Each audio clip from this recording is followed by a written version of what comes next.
giving them environmental awareness.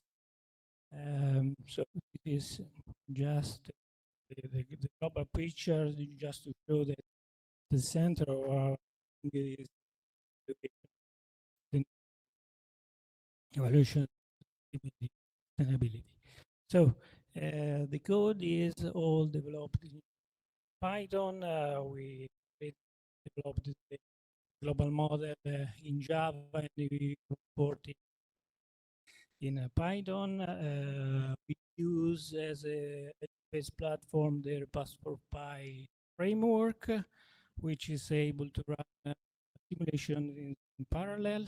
So we have the main process in the main process, which is called rank one, is implements the internet markets and computes the product, the aggregate Italian production, and the other ranks devoted to the Italian system. So we have farm in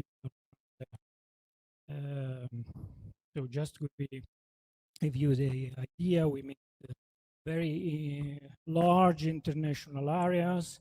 We have two producers, which are subcontinental areas or groups of countries or nearby countries or single countries very important for the production of wheat, like the States of Canada. So we have 24 international demanding areas and also 200,000 Italian farms, and basically a picture of the structure of our overall framework, where we have rank 0 and the other ranks. The data we use are from the international part, from the Food and Agriculture Organization. For the Italian part, the Italian census and their sample survey of Italian farms.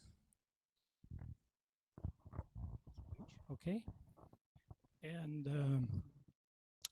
2 LCI open data sets. Of course, let me focus a little bit on the life cycle assessment. Of course, we use Brightway with the RECIP 2016 methodology. We modified some impact assessment methods because the RECIP methodology has specific characterization factor for Italy, and LTA is performed both at a national level to provide information to the policymakers and stakeholders, and at local level, at the individual level, farm level, to create or to account for the decision. This is just an illustrative example at the individual level, the farm level. Our model, I'm basically an economist, so what I implemented is a microeconomic model, which takes the input prices of wheat and of inputs of production and some parameters from the production conditions, and we get the target level of the yield and the inputs needed to get this target level of wheat, which are basically the fertilizer beside the quantities. You can find here a presentation of our at the individual level.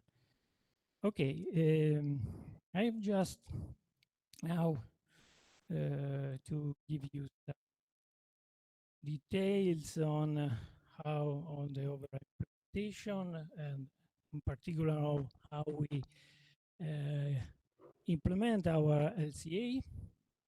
I have some checking here at the beginning, of course, installation, but we can skip over this. How we, in particular, how we import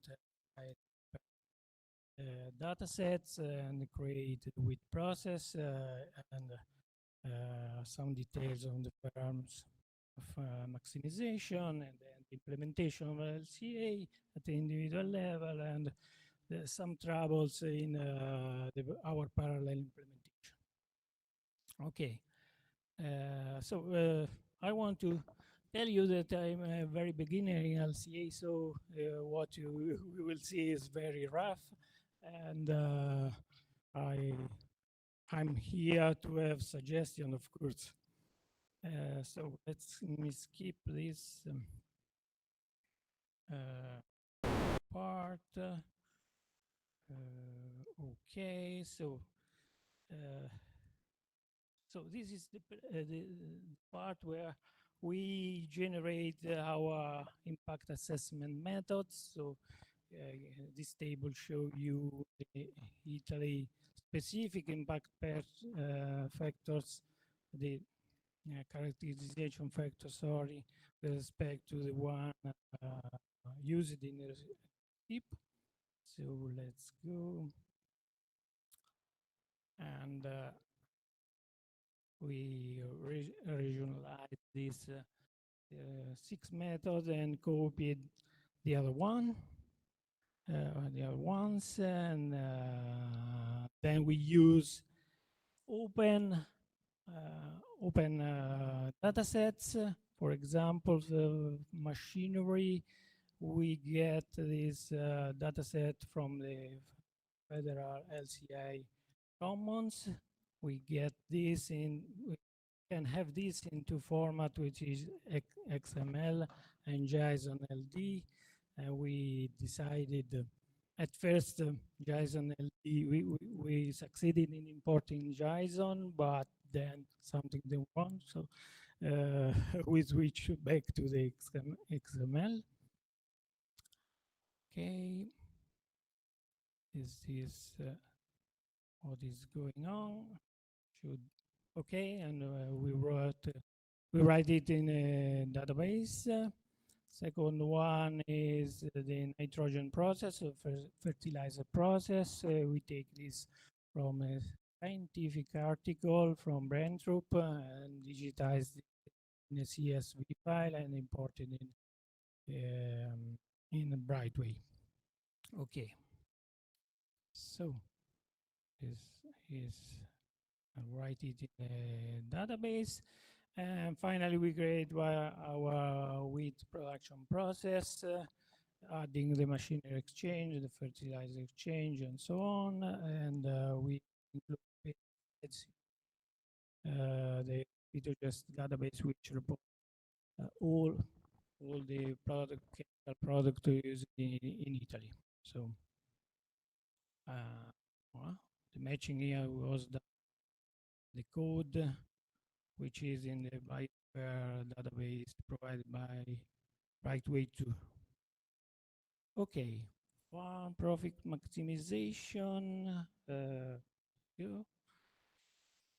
Give us what I told you, the target level of yield and the inputs, and then we go to the LCA, which give us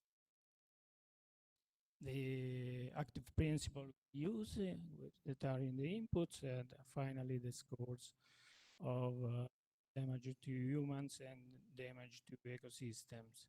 So last, we try to implement this very simple LCA in a parallel way. So when we include, for example, each agent, we have, remember, we have 200,000, not yet, but because we are waiting data from the Italian National Statistics Institute.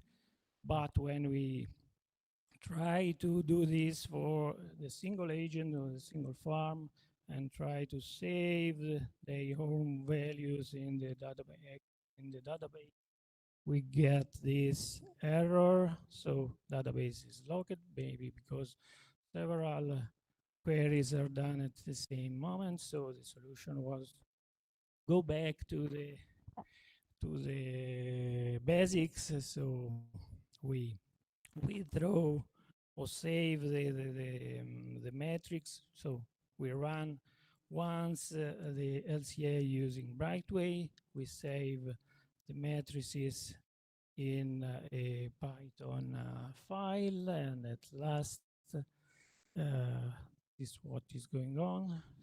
Okay, so at agent level, we import the matrices, do matrix calculations, and that's it. So we succeeded in making each farm doing their own LCA. So this is basically what I want to do, and thank you for your attention, and I'm waiting, if possible, for your suggestions and comments. Thank you very much.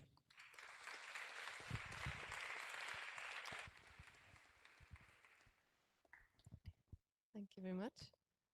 Are there any questions in the room? I see one hand online. Yeah, for now until lunch, can you please just post your question in the chat and we will read it out. And we'll take one question first here in the room, then the one online, and then I'm with you. Thank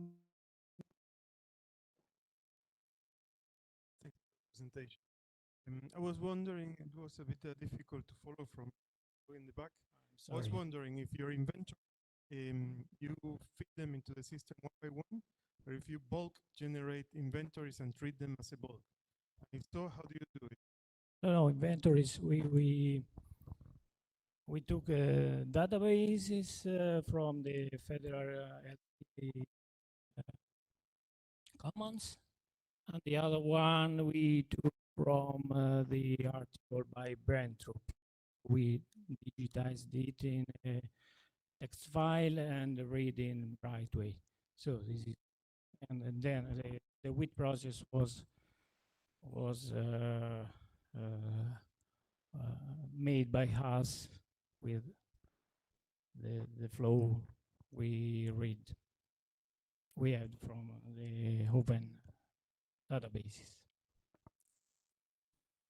You said in one of the parts that you'll try to make as much open source as possible. Do you already know which parts of the code you'll be able to make open source? Yeah, everything will be open source. We plan to release it in GitHub, but the problem is that some data are not freely available. So individual data we use, for example, for our sample database, cannot be released publicly. So we plan to grasp a sample and put it on GitHub in order to make everything can be run by everybody.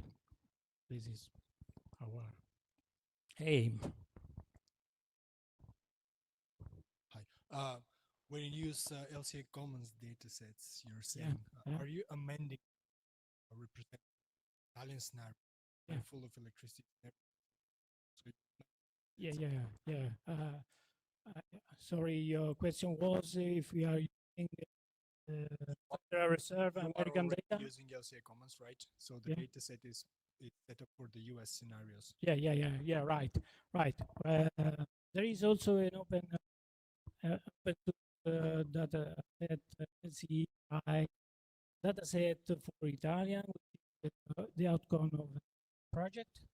We are asking them specific for production wheat or pasta production or bread production.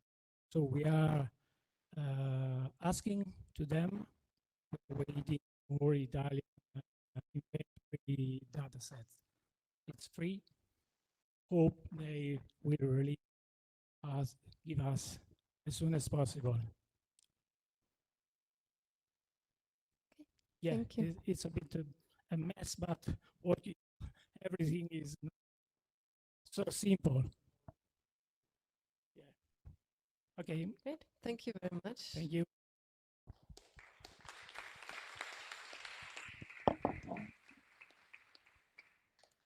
And with this, I would like to welcome our next speaker, Jan Hartmann.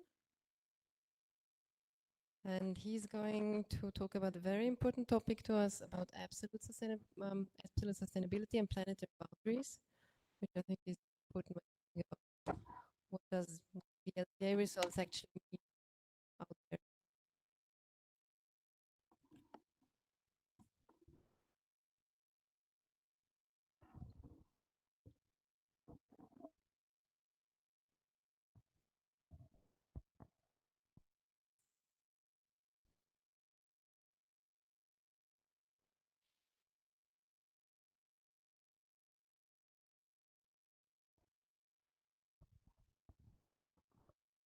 Yeah, thank you and welcome. Yeah, I'm Jan, and as was already introduced, I'm going to talk about planetary boundary-based absolute environmental sustainability assessment.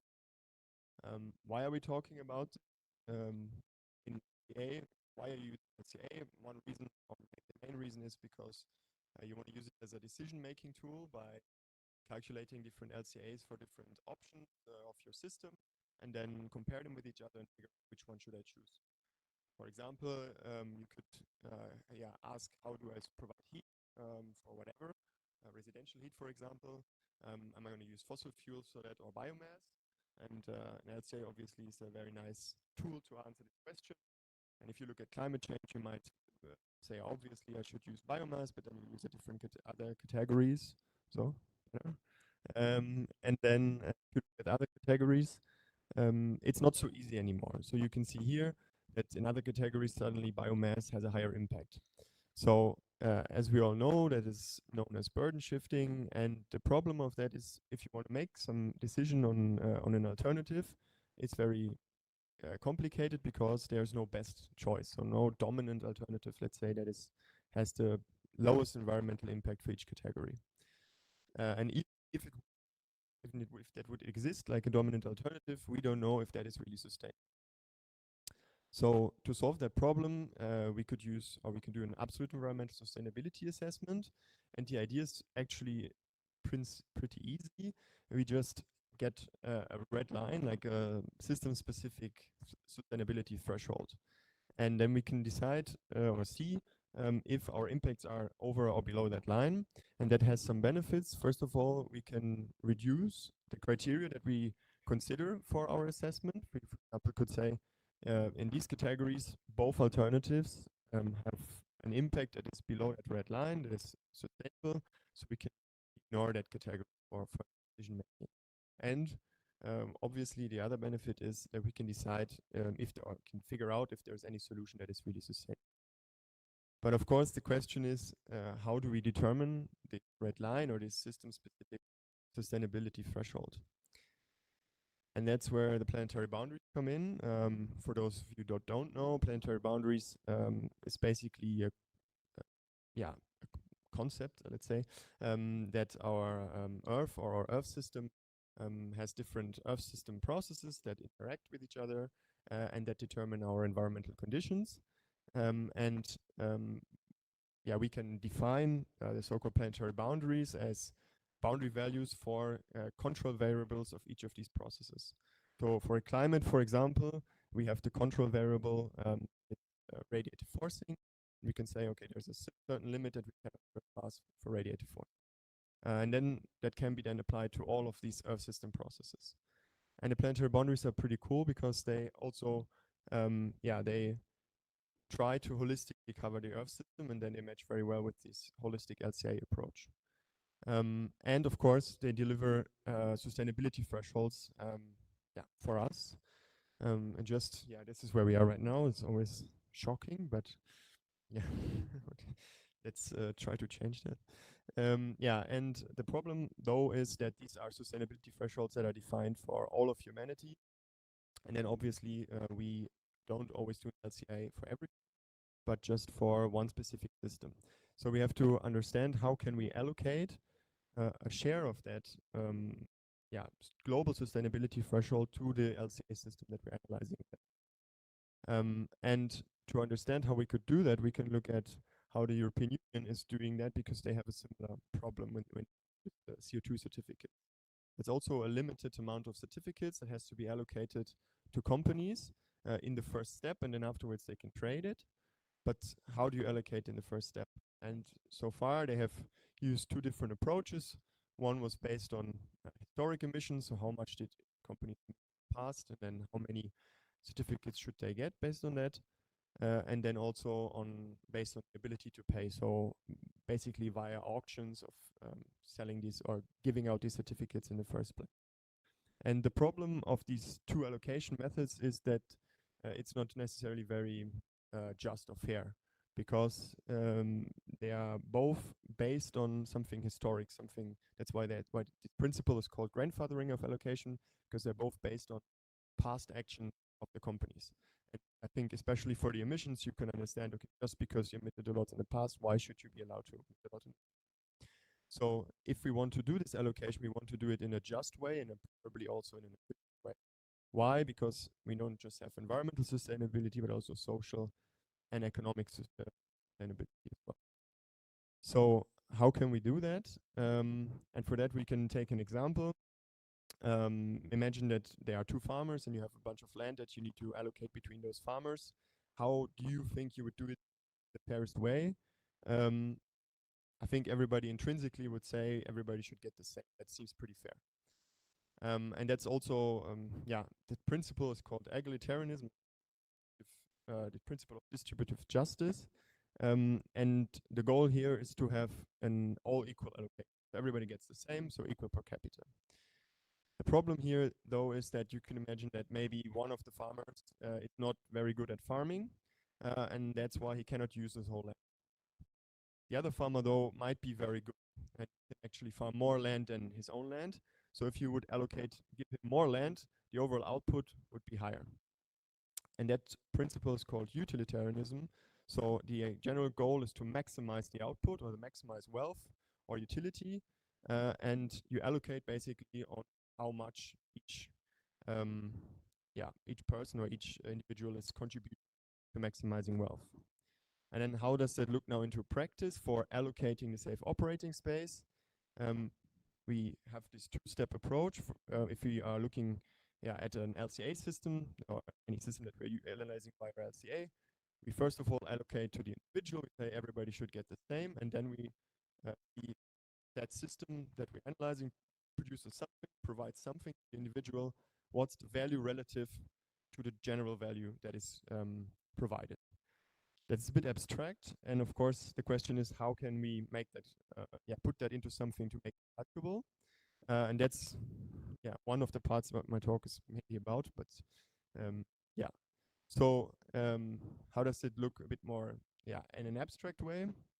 We can say we have our anthropogenic system or a system we do the LCA for, and if we have economic data available, for example in Exciobase or any other input-output table, we can see there products going in our system, products going out, and the input and the output both have a price. And so the difference between what comes out and goes in, that's basically the value that is added inside that system. That's one value that is added, but also there's a whole upstream supply chain that is needed to produce the product of that system, and also that generates value or share part of the value that is generated for producing the end product. And that's one way how we can calculate one of these allocation factors. We can calculate basically how much value is generated by our system and its upstream supply chain in one region, maybe Germany or Italy or something like that. And then we can also look at the other side, which is the consumption side. There we can use the metric of final consumption expenditure. That's how much people are spending on the product. And we also have the downstream supply chain where products that are produced are used in. That would be basically sort of the other side of the coin. There we would look at how much are people spending on products directly and on the products of that supply chain in a specific region. And then if we multiply that with the population share in each region and summarize that, then we can get an allocation factor for our system that we're looking at. So what does that mean? It's basically how much value is generated globally by my system, and then in using a population weighted approach to bring it into one value.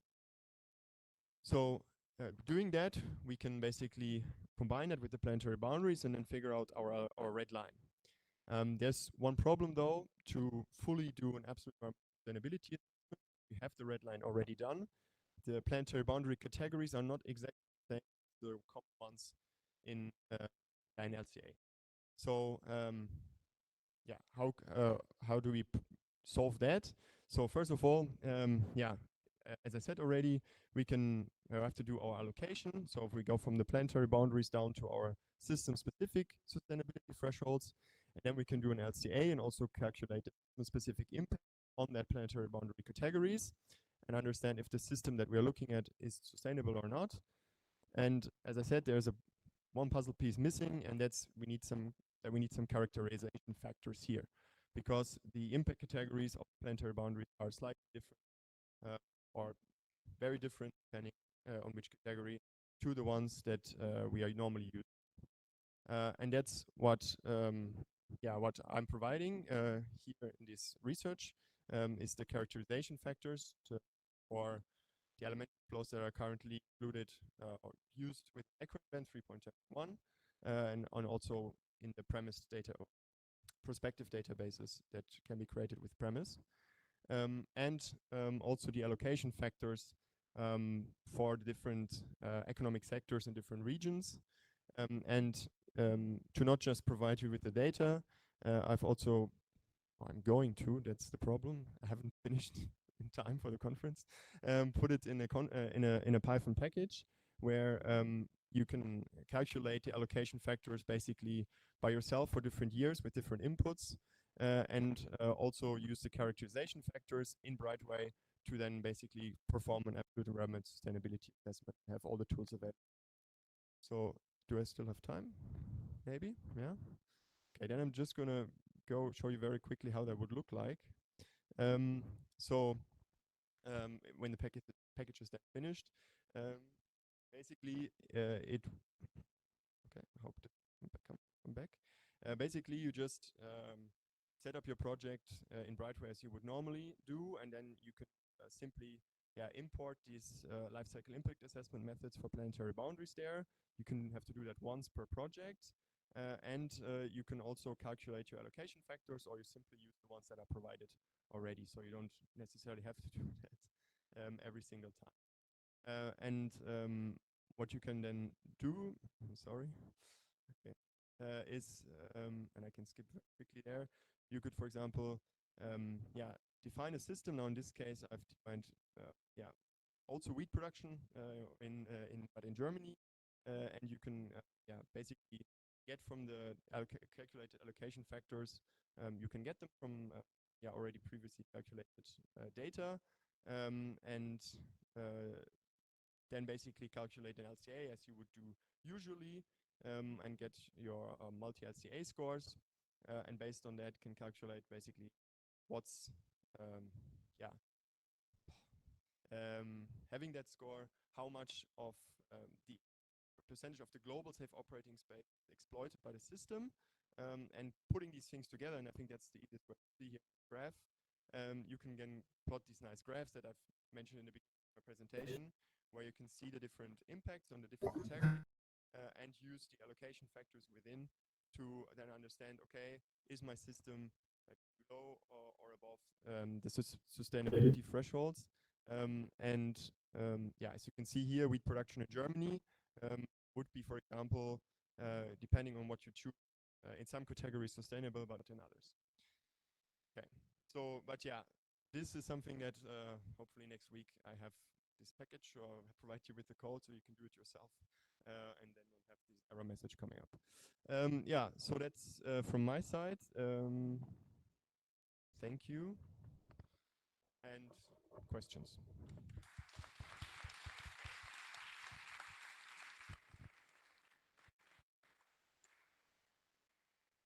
Okay, thank you very much. We have one question back here. Thank you for your presentation. I have a question regarding when you talk about the system of interest. what is your system? Is it a value chain? Is a country? Is at the country level? What's the size of the system for it to be meaningful, the characterization factors? I mean, you can, so first of all, you would usually start with the LCA part and define your system and calculate then the environmental impacts. And then you, the idea is that preferably the allocation factors, you calculate them for a system that is very similar to your LCA system, or preferably exactly the same. Because if not, then you might use the economic value by a system that is not exactly the same as the environmental impact of your system. So in this case, you have this long list you can have of different sectors in different countries. And if you were to, let's say, not look at that entire sector inside that entire country, you would have to take other steps to allocate further. But the idea would be the system boundary, basically, of your LCA should match the system boundary of your allocation. And then you can compare them. If not, then they are not very comparable. But we can discuss that. You seem, yeah.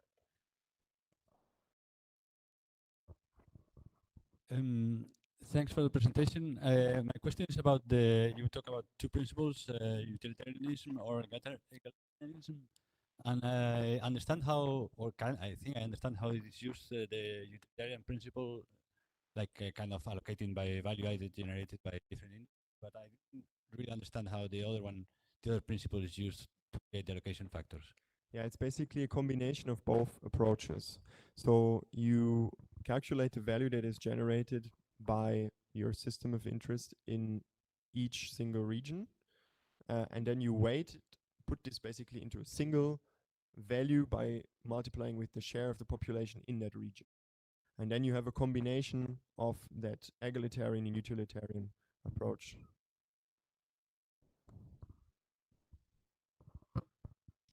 If I understood correctly, you are allocating your impact based on the economic value and also the population. But it's like it's for the current global economy. What if your system is adding both new economic value, like of it, and impacts, as for instance, AI is adding a lot of values and also a lot of impact? You may still overcome your boundaries. Still, yeah, like you will choose probably the less impacting, overcome your limits. That's in general one of these problems, that economic value, using economic value as a proxy sometimes doesn't make a lot of sense. You might, for example, take the banking sector, which today also has a lot of impacts due to data centers and so on, but generates a lot of value, or services generate a lot of value, but not necessarily have a lot of impact. And then that's a bit of a mismatch. And the same problem you might have with technologies that are sectors that don't exist yet and we cannot assess them. And that's one part that we're trying to work on, to have a bit more prospective way of predicting, sort of not me, but using already existing predictions for economic value into the future and integrating in that framework. Thank you for the presentation. I was wondering two things. The first one was about like the allocation, if there is perspective in trying to include other type of allocation like responsibility or this part of need, because sometimes when we talk about economic, for example, if at the level of a country, then these countries have obviously more money than others, but they have like get this money by contaminating, so they have like some responsibility, and some people are working in this part of allocation. So I don't know if it's something that maybe going to be included. And the other part was in the current capacities that you connect the LCA with the planetary boundaries. Is the same values of a Sala and Anders Bjorn, or it's another calculation that you? Okay, the first question, yes. So we are also working on a bit more comprehensive tool for this allocation, and including more possibilities of allocation, and also including uncertainties, for example, in the data, and the prospectivity. So there we are trying to work on putting some features together. To your second question, what you're referring to, the Sala paper is basically changing the planetary boundaries so they fit to the existing impact methods. And this is using new impact methods to use that boundaries. And it's based on already previous work, but there are some changes there as well in the general impact assessment methods. Plus, it's now really, you can use it, you can characterize all the elementary flows as well. Before it's just a selection. Now you can really use all elementary flows that are used in not all the world, but the ones that you make. Thank you very much. Again, Jan.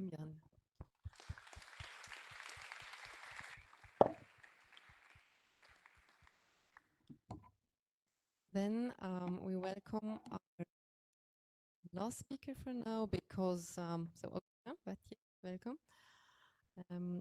There was scheduled another presentation after this one. We'll shift that to later for the sake of timing, and this will also be. For now, we have Augustin Wattiez with us. He's a teaching assistant at UC Louvain under Professor David Bull, and he's looking in his work in sources of uncertainty in LCA of digital electronic products, and he will show us a platform he built open source.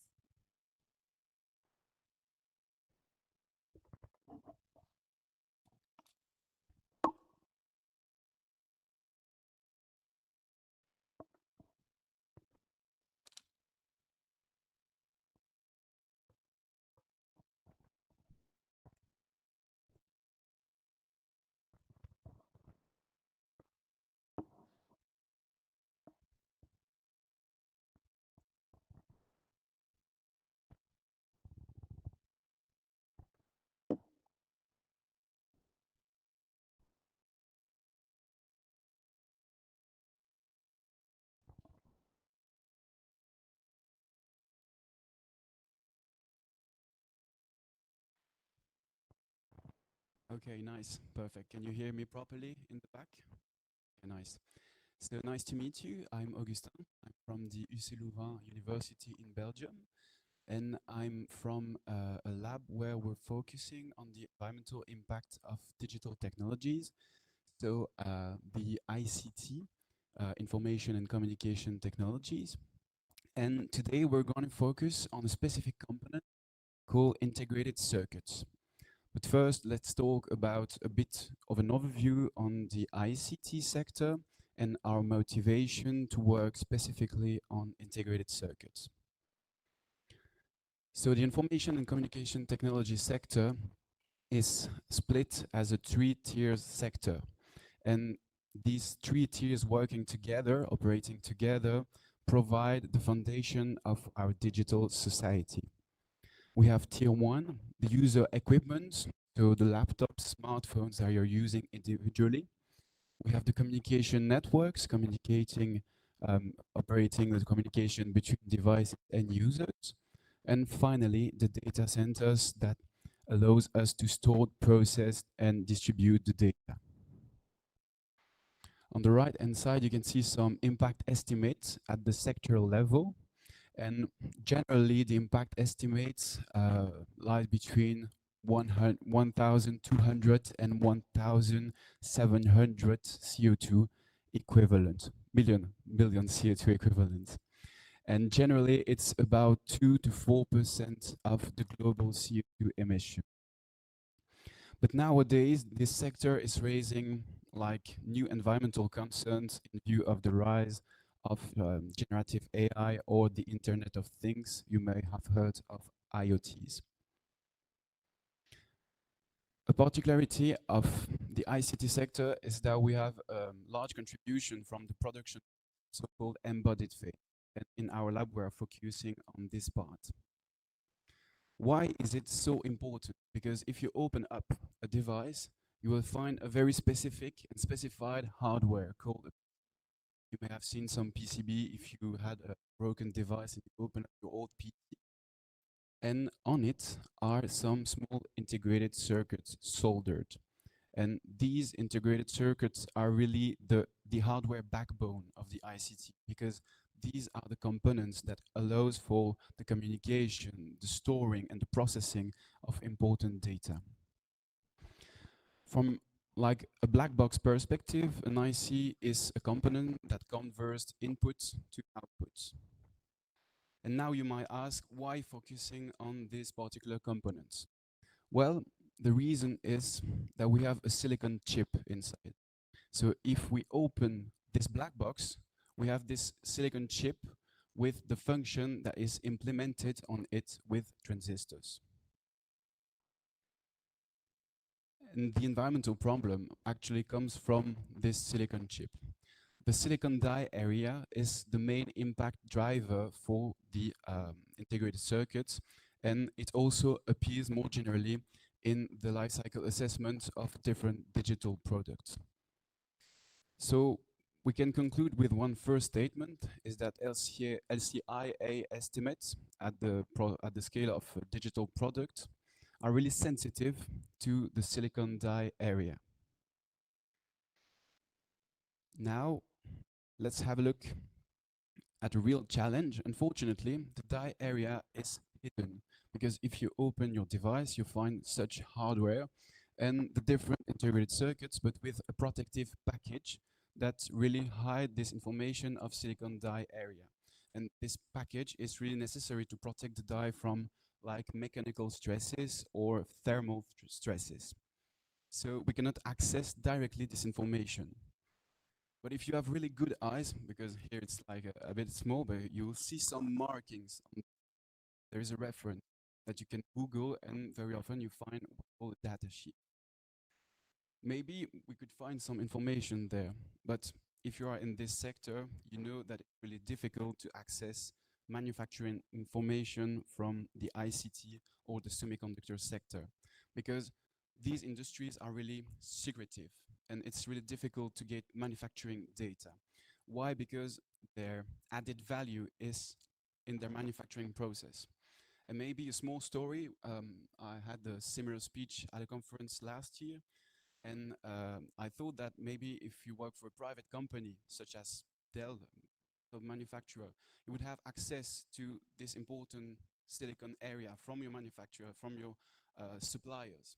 When actually, this is an information that is not provided even from your own suppliers. So I talked to this guy working at Dell company, and his suppliers didn't want to share this die area information, even though it was their IP on the Dell PCB.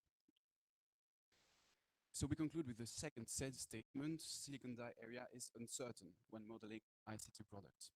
And in LCA, we know that when we have a parameter that's both sensitive and uncertain, we can call that an important parameter. So I hope that you get the full motivation to work on integrated circuits in the life cycle assessment of ICT products.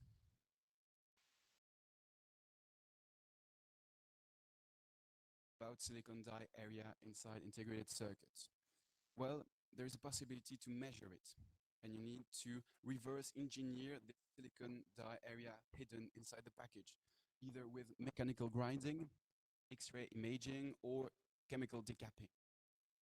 But I mean, the common trait of all these methods is that they are resource intensive, time consuming, and you may not have the skill required to perform an X-ray imaging or a chemical decapping.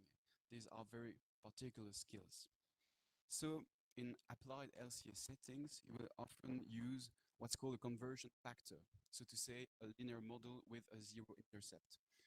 And you will use a readily accessible parameter, such as, for instance, the package area, the package mass, or the number of pins that connect to the silicon die, and then use some data on which we have fitted a linear model, like empirically, and we use one of these parameters to get an idea of the silicon die area.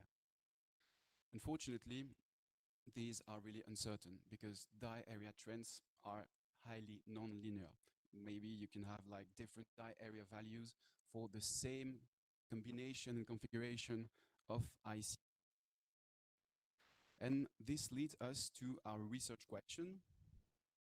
Given that LCA practitioners aim to obtain the most reliable LCA results possible, how can they best model silicon die within integrated circuits, considering the resources that are available to them, limited resources, limited time resources, limited limited technical skills maybe.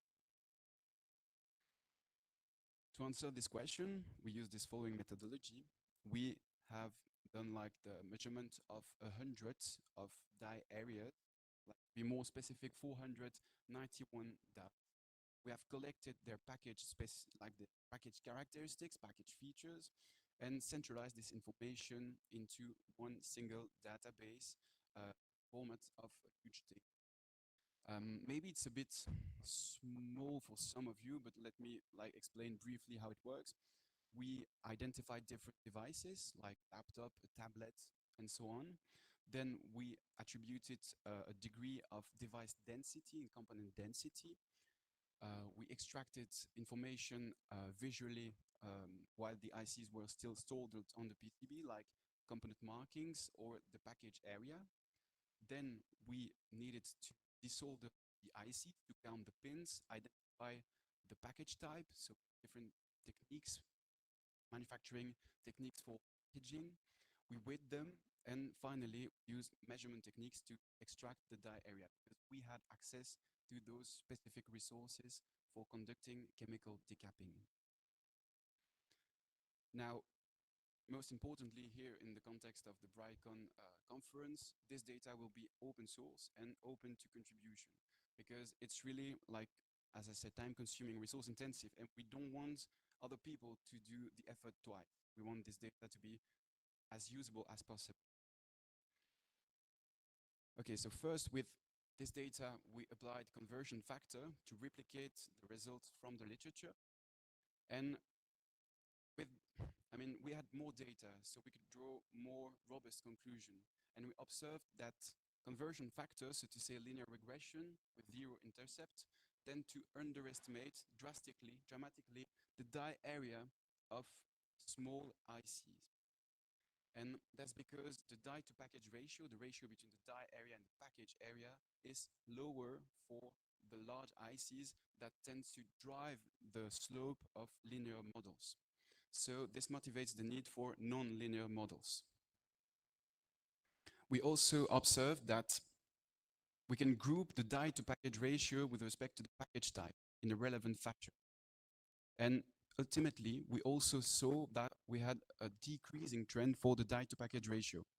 So if the die to package ratio decreases, this means that a linear model cannot capture this trend, because a die to package ratio is a constant, okay, let me go back. A constant die to package ratio is a linear model.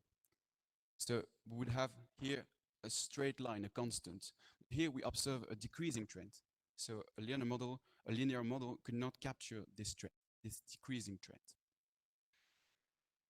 So I skipped this step of testing different non-linear models, but for now, we had the best performing models with KNN. So are you familiar with KNNs? If not, these are models that basically predict based on the nearest neighbors of your IC. So if I have a package area, so to say, of 500 of millimeters squared, I will look at the nearest neighbors around this package of 500 millimeters squared and base my prediction on their die areas. Yeah, and so we had this intermediate conclusion that nonlinear multivariate models such as KNNs exhibit the best predictive performance for now. But we wanted to go a bit further. I talked about time resources at first, and what happens if you are in an intermediate scenario? You have a small amount of time dedicated to measurements, but you cannot measure all IC. So say you have maybe a couple hours for your product system, but you don't know how to allocate your time wisely according to the different ICs that you have. Remember that we had like hundreds, sometimes thousands of ICs on the PCB of ICT equipment. So we collected 4 ICT devices and we followed the same methodology. But in addition, this time we measured time it took us to model the ICs. So the goal, the next step is to answer the specific question, with the time budget, which IC should I measure first?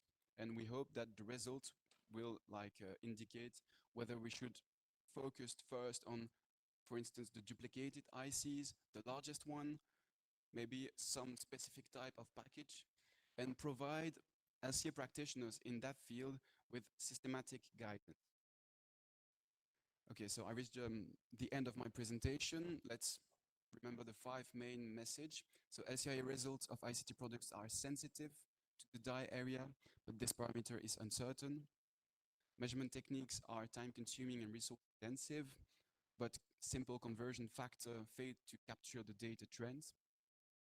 We have collected a database, and we could answer the different questions regarding which model capture best the data trend. Here we have a KNN that predict the best die area.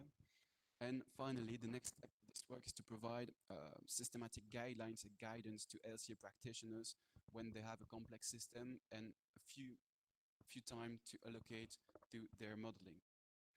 So thank you for your attention. Feel free to reach out if this topic interests you. We are open to discussion in our lab. Thank you.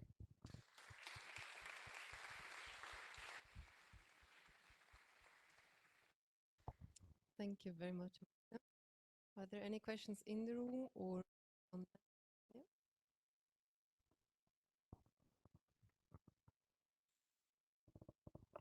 Hi, thank you very much for the interesting presentation. You said you wanted your database to be open source. Is it already available? And no? Available. Okay. No, Will it be soon?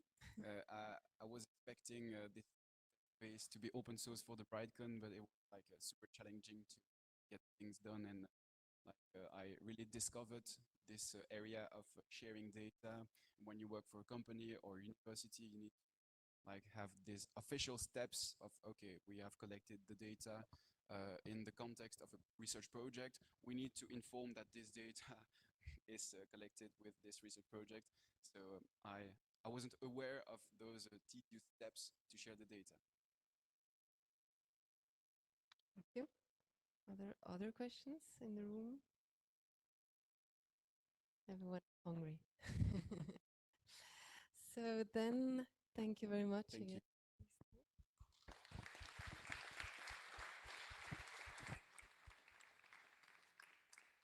I see there are also clappings from the online participants. Thank you very much for bearing with us. Apologize again for the startup troubles in the very beginning. So now we will have a lunch break.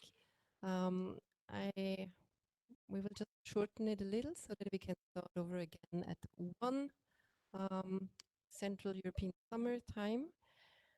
We will then first have a short presentation on the Tiangong initiative. Very interesting to hear what's going on there. And enjoy your lunch. It's out there. Have a nice break. Thanks.